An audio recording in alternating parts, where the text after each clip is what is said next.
Okay, so the question is it possible in the current situation to build or to add levees and open water?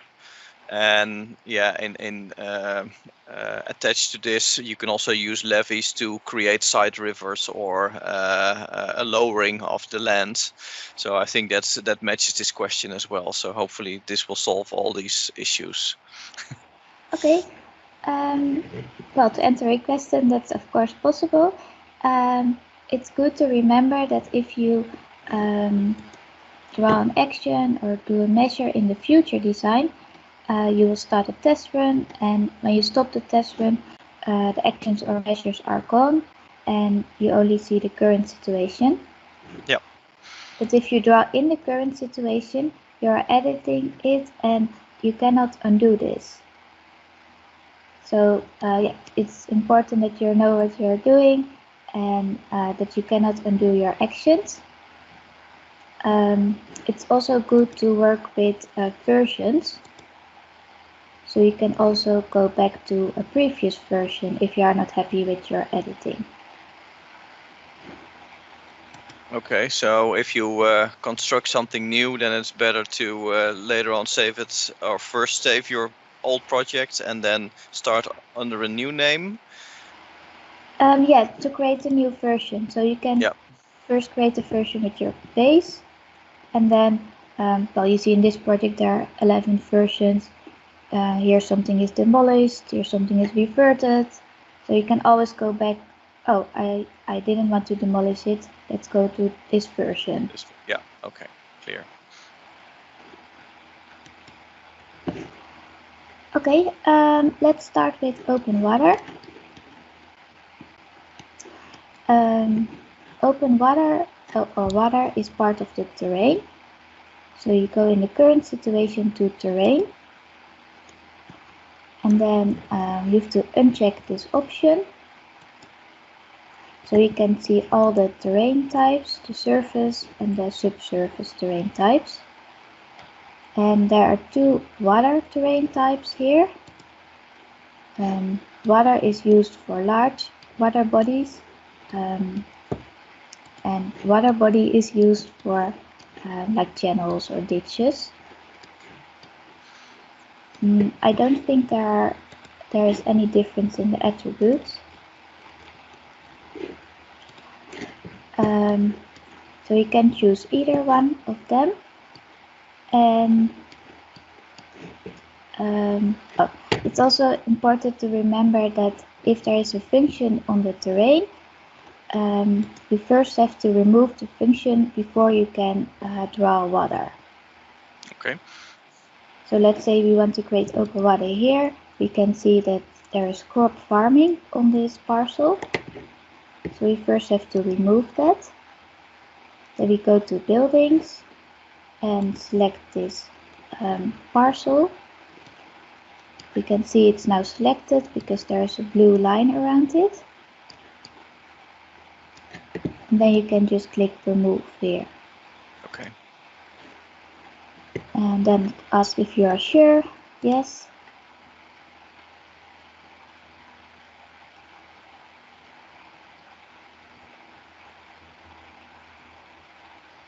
Now the function is removed.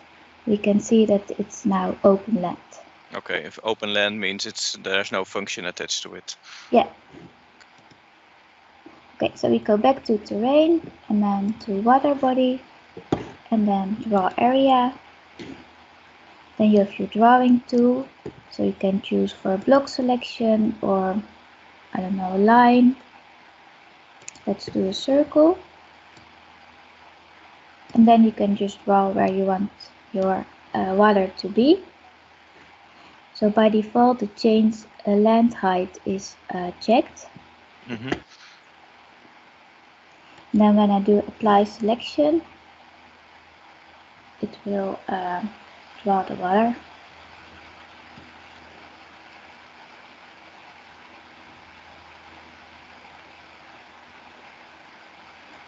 There it is. So the land height is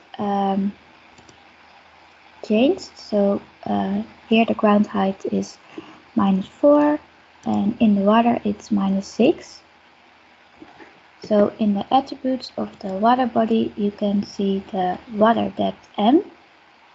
So it's lowered by 2 meters. 2 meters, okay. And you can also change this if you want deeper water. Yes, yeah. But I would suggest to duplicate this water body. So you have a new water body, and then give this a new name. I don't know, deeper water, for example. And then change the attribute to 4 or another number. And then draw your new water body. Yeah, okay, yeah, I did the same indeed when I created levees, but then in the future situation you make different ones so you can easily select a new, choose a new measure. Yeah. Okay, so that's basically how you draw water. Okay, clear. Okay, then if you go to how you draw levees, a levee is also part of the terrain, of course. And there are basically two options to change the terrain height. So if I hover over terrain, you can choose for select elevation geotiff. This is basically the easiest way to change the terrain height by uploading a geotiff. And you can create a geotiff in a GIS program. And when you import it and then apply, the terrain height is changed according to the values in the geotiff. So that's one option. And you can also use the option change elevation model.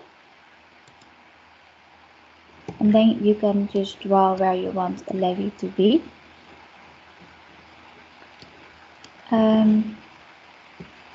So let's say we want to create a levee here. Then we choose the line selection type. This is the width of the line. Make it smaller. And you can change the angle here. And then you can choose for an absolute or relative height.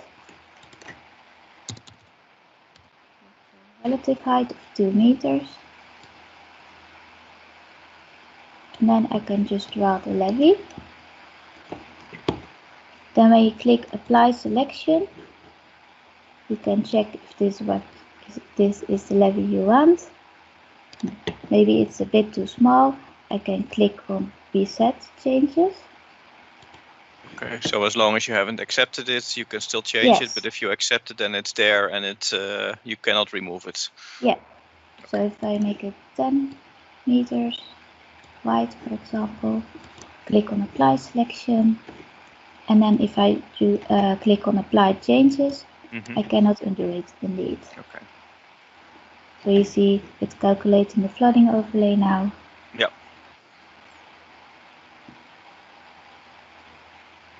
And there's my levee. Okay. So it works a bit different than open water, but in the end, because you do not create a separate, how do you call it? Type. A separate levee type, for example. Yeah.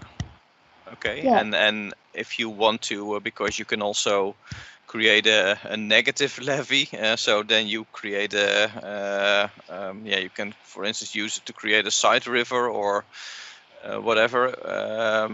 Would you use this one or would you use open water for that? I would use open water for it. Because then you also see the water terrain type and you have all the water attributes where the platform is calculating it. Okay. But, and you can also, because now you draw a circle, but you can also make it a line or you can make it any form you would like. Yeah. Yes. And also with when you change the elevation model, you don't have to remove the function first. Okay, so that's much easier. Yeah. So here's also a function on this parcel, crop farming. If I want to lower this part, I choose the block selection type, I want to lower it by 4 meters, for example. I'll change the angle to 90 degrees.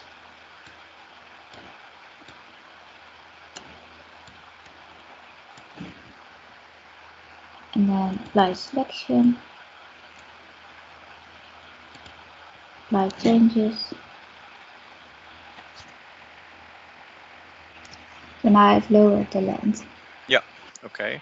Yeah, in this case it remains dry, but if you would do it next to a river and remove a dike, then it would flood because the land is lower. For instance, if you use open water or you use a negative levee next to a river and you want to remove a dike over there, can you maybe show how that is done? The Yes. already existing dike. For example, you have a dike here, at least we can remove this also by changing the elevation model. So basically the same way as we lower the land.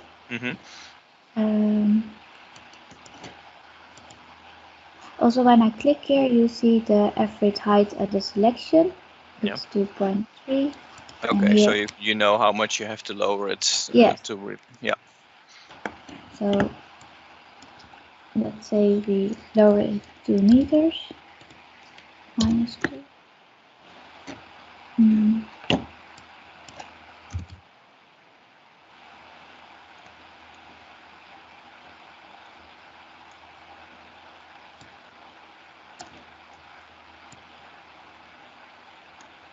Okay. It should be a bit lower. Yeah, well, you saw it. You saw the height change, so yeah, okay. Yeah, so that's more of a trial and error because it's higher up here, of course, than here. Yeah, so you have to really look at the height of and then see how much you have to lower it. Yeah. Yeah. So that's easier to do with a geotiff option. I think. Okay. But that's up to you. Yeah, okay. Then you have to know how the geotiff works, but I'm sure there are instructions on the forum or the wiki. I will look for a link on the wiki. Okay, perfect.